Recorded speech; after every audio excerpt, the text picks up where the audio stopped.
อยู่เฮาก็บ่ได้คิดใส่หมองนอนผิดพลาดในเดียวว่าคิดว่ามันสิบ่ยากมาเลยแม่นแล้วมันเว้านี่เว้าได้อยู่แต่ปากมอบมานะเฮาแบบบ่มีหนังสือว่าการซื้อขายการโอนการคิดว่านั้นอยู่มีเรื่องมอบแต่ปากสิบ่แต่ปากขายแต่ปากซื้อเอาแต่ปากชื่อแต่ปากเปล่าชื่อบ่ได้มีอันใบมอบกรรมสิทธิ์บ่ได้มีใบซื้อขายหยังเลยบ่มีเจ้าอยู่นี่ได้บ่10 ปลาย10 ปลายปีแล้วปลายปีเป็นคนบ้านนี่เลยเฮาพื้นฐานเฮาก็มาแต่ดงเห็นบ้านเรียนไสบ้านดงเห็นพุ่นอย่าเฮ็ดมันสิมาเอาลูกกับผัวลูกกับผัวแล้วมาอยู่ในพื้นนี้อยู่บ้านผัวนี้บ้านผัวก็อยู่แค่กองแต่พ่อกันได้อันเพิ่นเฮ็ดเวียกอยู่งานน้ำตาลอันนี้ก็คือบ่ครั้งเคยเข้ามา3เทื่อแล้วพี่น้องยังบ่ทันได้ถามรายละเอียดนำเราไปเพิ่นไปเฮ็ดเวียกแล้วเฮาก็เฮ็ดเวียกอยู่โรงงานเลยตะกี้ก็เขาขออนุญาตนำแข้งขาเฮาก็ปกติบ่โดยเอาก็เพิ่นได้2 ปีและเป็นหยังก็บ่ขออนุญาตนำยังบ่ทันได้ถามจักเทื่อเด้รถตั้มพี่น้องนี่รถต่ำโดยรถอยู่ลาวนี่บ่แม่นแล้วเฮ็ดเวียกในแคมป์ทาง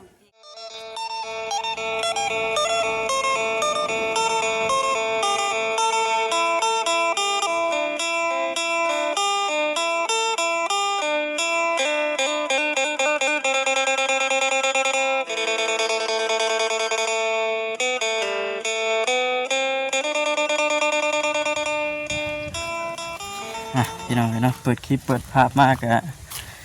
อยู่ที่บ้านของแม่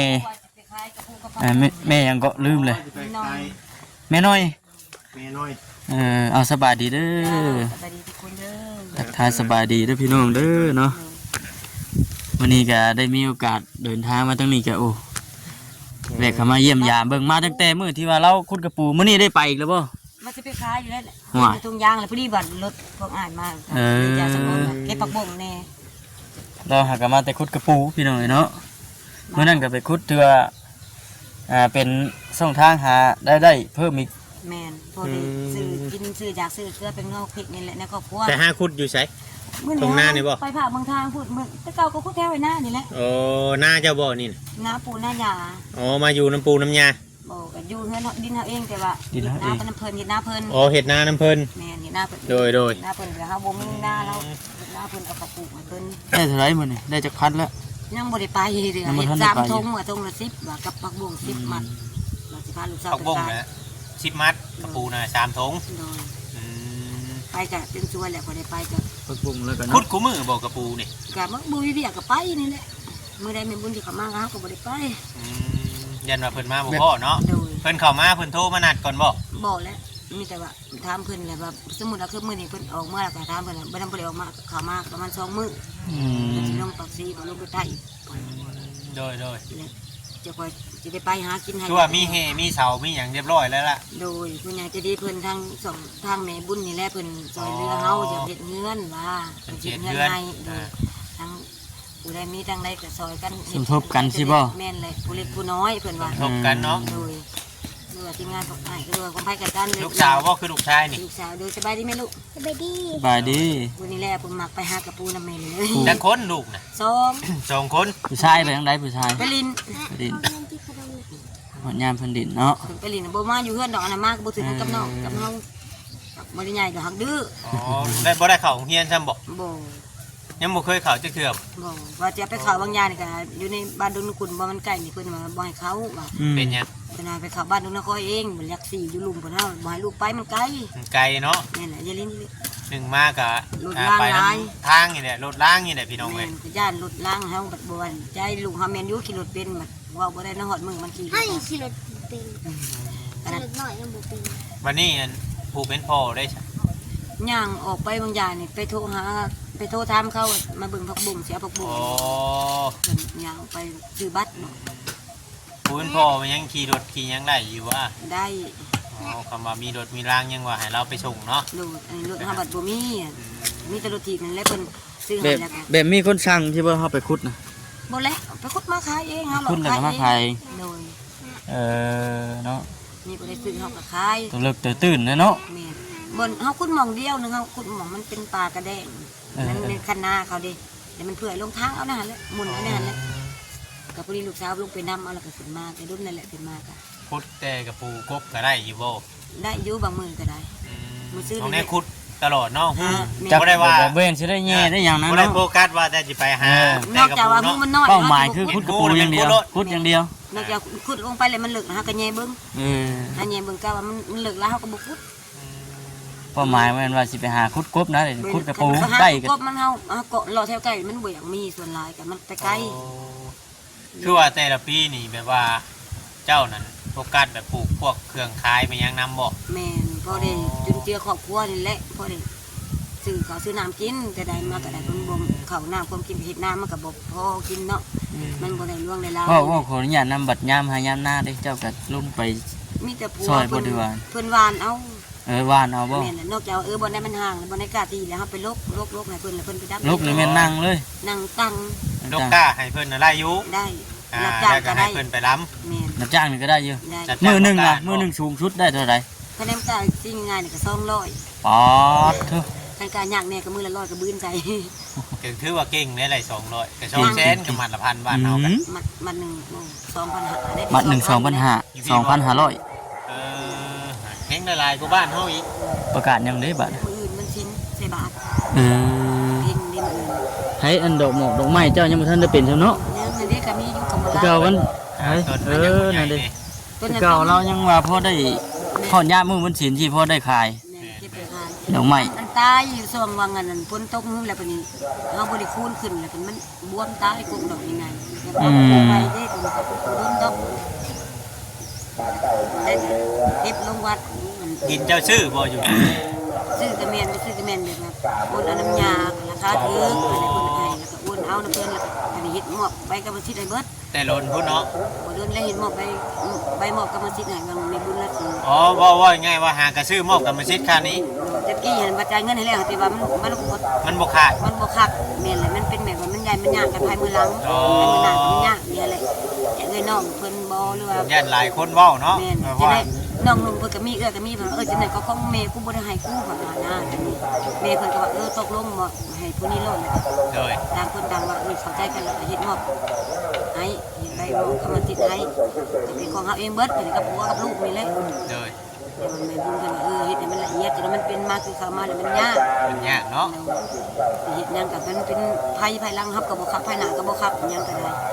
ทั้งที่เฮาแก้เมียนก่อนทั้งที่มีเมียนก่อน โดย อยู่เฮาก็บ่ได้คิดใส่เนาะผิดพลาดในเดียวว่าคิดว่ามันสิบ่ยากมาเลยมันเว้านี่เว้าได้อยู่แต่ปากมอบมานะเฮาแบบบ่มีหนังสือว่าการซื้อขายการโอนการคิดว่าผู้นั้นอยู่มีเรื่อง เหมาะแต่ปากที่บ่ แต่ปากขายแต่ปากซื้อเอาแต่ปาก ชื่อแต่ปากเป่าชื่อบ่ได้มีอันใบหมอกกรรมสิทธิ์บ่ได้มีใบซื้อขายหยังเลย บ่มี เจ้าอยู่นี่รุ่นได้บ่ 10ใบ 10ปลายปีแล้ว โดย โอ้ ปลายปีเป็นคนบ้านนี้เลย บ่เฮาพื้นฐานเฮาก็มาแต่ดงเห็นบ้านเรียนไส บ้านดงเห็นพุ่น อย่าเฮ็ดมันสิ มาเอาลูกกับผัว อย่าดื้อ ลู เด้อก กับผัวมาอยู่ในพื้นนี้อยู่บ้านผัวนี้บ้านผัวก็อยู่แก่งกองอ่ะ แต่พ่อกันได้อัน เพิ่นเฮ็ดเวียกอยู่งานน้ำตาล อันนี้ก็คือบ่ครั้งไปเคยเข้ามา3เทื่อแล้วพี่น้องยังบ่ทันได้ถามรายละเอียดนำเรา ไปเพิ่นไปเฮ็ดเวียกนะเฮาก็เฮ็ดเวียกอยู่โรงงานเลยเพิ่น ตะกี้ก็ขออนุญาตนำแข้งขาเฮาก็ปกติบ่ โดยเอาก็เพิ่นได้2 ปี และเป็นหยังก็บ่ขออนุญาตนำยังบ่ทันได้ถามจักเทื่อเด้ รถตั้มพี่น้องนี่ รถต่ำ โดยรถ อยู่ลาวนี่บ่ แม่นแล้วเฮาเฮ็ดเวียกในแคนทางเทกันเจือน ทำอยู่ไส ทำอยู่ในบ้านเฮาหมดเลย อยู่ทางหนองเห็นปุ๊บ แม่นเฮาเฮ็ดเวียกนี่เดี๋ยวเฮาเทกันเจือนนำไปเฮ็ดทางนำเขาบ่นะ เฮาผู้อันมีครอบครัวแล้วเนาะตอนนั้นเนาะ แม่นเอาเพิ่นได้2 ปีแล้ว อืม แต่ ยังบ่ได้มีลูกบ่ ยังมาอยู่ในนี่ก็ได้ปีหนึงปีที่2จะขอได้ลูกชาย อืม คันนี้ว่าเพิ่นบ่อยู่เพิ่นบ่บ่รับปากว่าอยู่นำเฮาเลยเป็นแบบนี้แหละเฮาก็จิตเป็นคน จะคิดได้ไดติ ยังเลยว่าบ่ให้กับผัวป้าตัวเองตายเลยมันก็บ่ เอาบัดพ่อแม่เอ้ยได้จ้ะ พ่อก็บ่มีแม่บ่มีเอ้ยน้องเขาก็บ่เบิ่งอะไรเฮาบ่มี พ่อแม่เอ้ยน้องก็บ่อยากเบิ่ง เออ ว่าง่ายๆว่าผัวเป็นคนเลี้ยงน่ะ มีแต่ผัวเบิ่งผัวและเมียเบิ่งกันตั้งแต่ไปหมอก็ได้เงินคำยังก็มีแต่ลูกผัวแลน บัดนี้แหละกล้าว่าเฮาแข็งแรงกล้าว่าเฮาเศร้าเฮาหยังได้ไปหาแบบนี้เลี้ยงชีวิตช่วยกันหา หนูกันบ่หากันได้ถ่ากินแต่น้ำผู้เดียวบัดเพิ่นยังหายเพิ่นก็หายแล้วเนาะผู้กลัวก็ได้ แม่น ลูกก็ เพ ส ราะ อ ว่าง เพิ่นนี่เฮาอีกเพิ่นนี่ ชีวิตผัวเมียมันก็มีบัดให้กันบัดบ่ให้กัน ยามบ่หายนี่คนเฮานี่ว่าไงเนาะบ่แม่นว่าผู้นั้นยามบ่หายกันนี่คือยามมี แม่นแม่นแม่น ยามบ่มีเนี่ยมันผิดกันน้อยหนึงก็ผิด โดย ครอบครัวนี่เฮานี่บ่ว่าความทุกข์นี่ว่าไงๆเขากินจ้ะบางมื้อก็เฮาบ่มีข้าวจะกินให้ลูกของเฮา อืม ผ่านมาค่ะบางทีก็มีเล็กน้อยๆก็ให้ลูกให้ผัวกินแต่ก็อดเอาตัวเป็นสู่เพื่อลูกเพื่อผัวนี่แหละเอาตายจะได้กระยามันขึ้นว่าบ่ขึ้นว่าเราจะได้มาถึงบุญบารมีผู้ใหญ่คนสงสารเฮาก็ได้อันนี้ก็ถือว่าบุญมาฮอดเนาะบุญฮอดจอดถึงแล้วจอดถึงเห็นอะไรกับมันทางผู้ใหญ่เพิ่นมองเห็นที่จริงก็เขาบ่เล่าถ่ายตั้งแต่ยามลำหน้ายันเดือนนานแล้วเนาะลำหน้าแล้วเนาะถ่ายเอ้ยเพิ่นอยู่ยินทางเฮาเคยเห็นอยู่ในคลิปอันไปมาถ่ายนั่นบ่จอยเด็กๆกับสาวไร่3คนนี่แหละถ่ายเจ้าเล็กๆนะต่อมาเพิ่นก็ไปถ่ายอยู่ในหันบ่อนเฮาเกี่ยวหญ้าหันโดยมาต่อมากับแม่บุญก็เห็นในคลิปคิดว่าเฮือนอยู่แถวหินทางพุ่นได้เฮาตะกี้ไกลเติมเนาะไกลจากทางอย่างไกลเติมขี่รถเข้ามาเป็นลักแล้วแม่นเกือบลักนึงเนาะแม่นบ่เลยว่าเกือบเลยลักนึงนู่นแหละติออกไปใส่ทางใหญ่หรือประมาณกิโลนึงคิดว่าเฮือนเพิ่นคือเกี่ยวหญ้าเกี่ยวหยังคือไปเกี่ยวอยู่แถวหินทางพุ่นแต่ก่อนมันหญ้าในแถวหน้าเขามันก็บ่มีหลายตัวนี้แล้วลงไปเกี่ยวอยู่พุ่นกันมันขายให้เขาอยู่พุ่นได้บ่แม่นแต่ของนาเพิ่นอยู่ใกล้นั่นเพิ่นให้เกี่ยวบ่อนใกล้ๆเลยว่าเฮาโจมบ่ได้ไปบ่ได้มีแต่ว่าเพิ่นให้ลูกหลานเพิ่นมาเจ้ายางไปบ่ใช่อันนี้ได้นี่อ๋อชักกระเท่านี่ไปพุ่นแม่นได้ว่าเขาเจ้ามาหับแล้วไปบ่แม่นบ่เฮาแบบว่าเฮาสิไปหาปลากระแยงแหละผู้ที่เพิ่นว่ามึงบ่มีเวียกยังบ่เพิ่นถามว่าบ่ได้มีแลมีแต่ว่ามาเก็บปลากระแยงไปขายมึงมีเงินซื้อเขาที่นั่นโดยชอบนึงเท่าไหร่บัดนี้เกี่ยวหญ้า 15,000ชอบนึง15,000ตะกี้กระสอบละ10,000เลยว่าขอถึง15ปีนี่ว่าจะเก่ากระสอบละ10แล้วเขาก็โล15กว่าคนคันสอบนึงให้มันได้โลนึงใช่เนาะยังบ่ได้กันมันได้โลนึงก็ยังดีอันนี้เบิดมื้อเด็ก2สอบ3สอบ3สอบนี่บ่ถือว่าเขา2โลได้เกี่ยวหญ้าเนาะคุณแหละสอบ20,000กีบบางบอนเขาซื้องานยังกับงานให้งัวกินงานอ้วนๆนั่นน่ะหญ้าหวานเขาปลูกงามเนาะหญ้าหวานบ่สอบละ20น่ะสอบเคี้ยวการสอบเรื่องกับสอบ30เป็นได้ความรู้สึกเล็กก็ว่ามีผู้รักผู้ใหญ่เพิ่นเข้ามาเฮ็ดเหมือนกันมีความรู้สึกแบบดีใจหลายเลยในที่ว่าเฮาบ่เคยปรารถนาเนาะว่ามันสิได้มาเป็นแบบนี้นะในชีวิตเฮาหาทางชีวิตก็คือสิบ่มีแบบนี้นะเฮาคิดว่าสิมีบ่ตะกี้บ่ไผว่าบ่คิดและเคยเบิ่งคลิปเบิ่งโทรศัพท์อยู่บ่เคยเบิ่งรายการกับเบาเตียนกับเฮาเบาดอกบ่จอยไปจังซั่นเลยเฮาก็เบิ่งทางไปแล้วแต่เว้าอยู่กับลูกกับผัวเอ้ยว่าเฮาก็คือเพิ่นมาสอนคือเฮาเขาซอยเพิ่นซอยพวกคนทุกข์คนยากคือแค่นั้นเนาะโดยบุญวาสนามีเพิ่นนักศีลบุญวาสนาบ่มีเฮาก็สิบ่ได้อดเอาจังแบบบ่ตายดอกสิได้เพิ่นว่าเฮาเฮาว่าบ่มีปัญญาเลยเฮาว่าโดยอันจังบ่แล้วเอ้ยนี่เคยติดต่อหาทีมงานยูทูบเบอร์อยู่บ่เฮาบ่เคยติดต่อบ่มีแต่เฮาไปหากินหาอยากไปตามทางเพิ่นเห็นเพิ่นคือสงสารเพิ่นมาส่งเพิ่นจะถ่ายคลิปเอาถือว่าบุญนำมาฮอดน่ะดีเนาะบางคนนี่ที่ติดต่อหาทีมงานเนาะแม่นบางคนเฮาบ่เคยอันนี้เฮาบ่ได้สาบานยังก็ได้มื้อนี้มันชิ้นน้อยเนาะคือแบบคือเขามีบุญนี่แล้วบัดนี้อยู่หนทางมาเลยเฮามาแต่ขายพักกับลูกเฮาผู้ชายนั่นดิเนี่ยเพิ่นเห็นเพิ่นก็จอดกับนางบอกแม่แล้วนางมื้อแรกน่ะเพิ่นมาส่งแล้วเพิ่นอาสามาส่งมาส่งฮอดเฮือนแล้วต่อมาก็เข้าผู้ใดผู้อ้วนนี่บ่ผู้นึงอีกบ่แซนแม่นแล้วก็เพิ่นเห็นอยู่เฮาไปขายปลาขายนั่นแหละเพิ่นก็เข้ามาส่งเพิ่นก็ซื้อซอยซื้อเพิ่นก็บ่ได้เอาดอกซื้อซอยเพิ่นก็เอาเงินให้แล้วเพิ่นก็บ่ได้เอาเพิ่นก็มาส่งให้เจ้าไปขายต่อเด้อติเอามากินเพิ่นบ่ให้เอามากินบ่ได้ไปขายเอามากินเด้อเพิ่นว่าแล้วก็เอามาเจ้าเอามาใส่ปลาเอาปลาช่วงนั้นเด้ปลาถึกต้นปลาถึกต้นปลาบืนโดยไปแย่งเอานี่แหละเฮาไปกลางคืนก็ไปอ๋อหอดหนทางใหญ่ลึกก็ดีเนาะไปสู่ชีวิตโอ้ต้องขึ้นกับไปเยื่องเจ้าน่ะไปกันลูกเอาไปเยื่องเนี่ยไรเยื่องปลาเดี๋ยวปลามันบืนนี่แหละโอ้ได้ไล่อยู่บ่ได้บางมือก็ได้หลายบางมือก็บ่ได้บางมือมันก็ได้แต่ปลาน้อยปลาคอตัวน้อยตัวกลางบางมือมันฝนตกใหม่ๆก็ได้ปลาดุกปลาคออย่าดื้อแล้วล่ะแล้วจังน้อยจังเอาเพิ่นไทยเลี้ยวก่อนเดี๋ยวให้เพิ่นไทยเลี้ยวก่อนนะจังเอาแม่นเงินน่ะเดี๋ยวถ่ายคลิปเลี้ยวก่อนน่ะนั่งลิ้นน้ำเมนอยู่นี่มาแล้วคนบางทีก็พอเด็กน้อยไปฮะก็อยู่น้ำเด็กน้อยอยู่ในกระเลาะแค่น้องแค่นี้แหละหาปูหาปลาใส่เบ็ดแค่น้องหากินไปคันทำบ่หาสอนกันก็จักไปสิหาคือว่าบ่ห้องน้ำของในน่ะมีแล้วเนาะมีเงินคำเห็ดของน้ำของยังตะกี้หามาแต่ใส่เอาเงินเรือปินพัวเฮาไปจังซั่นโอ้ตะกี้มันเงิน100 125 26 เรือกับโบราณดอกเล็กๆน้อยๆก็มากยึดใส่ไผ่ยึดใส่น้ อ๋อใส่ลงภายในทางน้ำใน ำเอาน้ำประปาเขา น้ำประปาแถวนี้เนาะ โดยแล้วก็มาเขาเห็ดของน้ำนี่กันมันก็บ่แพงเห็ดเองเพิ่นเห็ดเองเพิ่นดอกอันนั้นบริจาคสร้างจ้าง ถ้าชื่อแต่อุปกรณ์ แม่นซื้อปูนซื้อสังกะสีซื้อเล็กซื้อนั่นแหละซื้อ และงบส่วนเฮ็ดเฮือนนี่ทางเพิ่นแจ้งอยู่ว่ามีหยังนี่แนวเพิ่นมอน ก็อันนี้บ่แม่นว่าเพิ่นเนาะเพิ่นว่าถ้ามีอันใดแล้วเพิ่นมาบอกเฮาแล้วเพิ่นซื้อมาผู้ใหญ่เพิ่นสมมุติว่าคือว่าย่อนี่เนาะเสานี่ก็ได้แล้วนี่เนาะ โดย แล้วก็ปูนก็ได้เล็กก็ได้ไม้ก็ได้หยังก็ได้ทรายก็แห้งก็ได้แล้วก็ยังแต่ว่าว่าเงินพ่อมีบุญว่าแล้วเพิ่นมาไกลๆเพิ่นก็จะมาว่าลำจะมาใหม่มาย่อมามีขึ้น โดย มีทางทีมงานทางใดมีเรื่องมาช่องทางใดมีผู้ว่าผู้ใหญ่ใจะดีทางใดก็สิซอยเรือเฮาก็ผู้ละเล็กละน้อยก็ซอยนะเฮาก็บ่ได้ว่าไปแบ่งเอาไว้อย่างไรแล้วให้เพิ่นให้สำได้เฮาก็เอาสำเพิ่นเฮ็ดให้เฮาได้อย่างนะ โดย เฮาบ่ได้ว่าเอามาเลี้ยงไว้เฮาก็บ่เคยว่าสิให้เพิ่นมีเท่านั้นให้10,000 20,000ตื่นกันคนละเล็กคนละน้อยนะเพราะว่าเล็กตื่นกันไป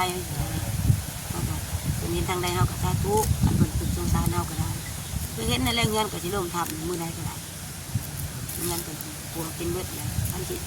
ตะกี้ก็บ่ได้เกิดว่าสิเป็นนั่นลูกมันคือแต่ลูก โอ้ยมีแต่ว่าตะกี้คือนั่นแหละแต่เจ้าจะหาเงินเลี้ยงลูกใหญ่นี่ก็ยัง พอเฮงแล้ว พอแห้งแล้วเนาะเพราะว่าร่างกายเฮามันก็บ่นั่นเนาะ เลยนะว่าง่ายก็ เฒ่าแล้วก็ แม่น อันนี้แหละลูกมันยังน้อยบาด แม่นถ้าบ่เฒ่านี่เฮ็ดบ่ได้ ทำลูกช่วยตัวเองได้แล้วไปเฮ็ดเวียกเฮ็ดงานได้แล้วก็ยังขึ้นไปอีกแบบนึง อี เนาะ กแบบนึงเนาะ อาศัยน้ำลูก อันนี้บ่ได้ผัวเลยเมียพวกบ่ได้เวียงนักบ่ได้ เป็นหยังผัว เพิ่นก็ตัดผ่าตัด ผ่าตัดใช่ ใส่เพิ่นมันเป็นคันเมาภาษาเพิ่นบ้านนะก็บางไม้ลำไส้ เออ เพิ่นว่าลำไส้อักเสบมันเป็นตุ่มนี่ แต่เป็นตัดแต่ต่อไม้ ต่อไม้ถ้าต้องจะมาต่อไม้บ่ได้เวียงนักมันก็เครื่องมันเจ็บ กินข้าวบอกท่านเวลามันกินข้าวบ่อิ่มในกระเพาะมันบ่มีข้าวหลายแต่มันก็ โด เจ็ ย บ มีแต่ว่าดีใจน้ำคนนั้นมีแต่ฝากน้ำผู้รับผู้ใหญ่ FC คนนั้นพี่น้องเนาะที่ว่าจะช่วยทั้งเอื้อยเพิ่น ที่ว่าเฮาก็บ่ได้นั่น เอื้อย น้อย น้อยอายุจักปีจัง 37 ปี 37 ปี พวกกะทะเล โดย มันบ่มีทางไปหาแล้วเฮาก็ได้จักบ่มีทางออกทางเขามันเพิ่น ดีแล้วล่ะมีทีมงานยูทูบเบอร์เข้ามาหลายๆช่องเนาะ แม่น เข้ามาเพื่อมันสิเปิดการมองเห็นให้ผู้รักผู้ใหญ่เพิ่นได้รับรู้ แม่น ให้ผู้เพิ่นใจบุญใจกุศลน่ะดีหั่นแหละ เพิ่นกินทานเพิ่นก็ เพิ่น ทาน ช่วยกันเข้ามา บุญ คนลาวเฮาอยู่ทางต่างประเทศหรือว่าพี่น้องทางฝั่งไทยอยู่ทางต่างประเทศหรือว่าอยู่ประเทศไทยอยู่ลาวเฮานี่ก็คือกันผู้เพิ่นช่วยเพิ่นก็ช่วยเพิ่นก็เห็นจากในช่องทางต่างๆเนาะ แม่น ให้เพิ่นหาเบิ่งเองเพิ่นน่ะก็คือบ่นั่นดอกพี่น้องเนาะเพิ่นก็มีแต่ว่าเพิ่นจะเบิ่งจากสื่อโซเชียลคือกันนี่แหละ แม่น เป็นอะไรบ่ครับ ฮะ โดนเต็มเลยบ่ แปด มันยันว่าทีมงานมันหลายคนเนาะเป็นพาคิวยันเอื้อยเป็นคนไว้เนี่ย แม่นั่นแหละ เอาเงินดอกก็บ่ได้ว่าดอก ใช้พักขายหญ้าเพิ่น แม่มีขั้นแล้วเนาะ แม่มีแต่ว่าให้ทีมงานเข้ามาอีกเพราะว่าเพิ่นก็มีแนวมาให้อยู่ แม่น เพิ่นก็สิไปหารีวิวเบิ่งโลกเงินเจ้าเด้อ แม่นถ้าทำหยังก็จังเมื่อกินน้ำดอกเป็นเมื่อนกเมียนก็ให้น้ำมันยากดอก บ่เป็นหยังก็ได้ ยากดอก โอ้ยปักบุ้งเขาก็มันคำแล้วมันก็เฮา กับ บ่ ไป ไป ขายยันเพื่อไปเพื่อมาเนาะ แม่น จังใดก็มีแต่ว่าสบายดี FC เพิ่นอีกเทื่อนึ ส ง บายดี เอาไม้เอากันบัด ไปพี่น้องเนาะป๊อดกบก็นี่ขึ้นใหญ่ดีเนาะ เป็นกำลังใจให้ คือสิหลายปีแล้วพี่น้องเนาะเบิ่งนี่ก็ได้ โดยโดย ลึกกว่าเนาะ โดย ไปจะพี่น้องเนาะคลิปนี้ก็คือสิจบคลิปก่อนโอเคพี่น้องสบายดี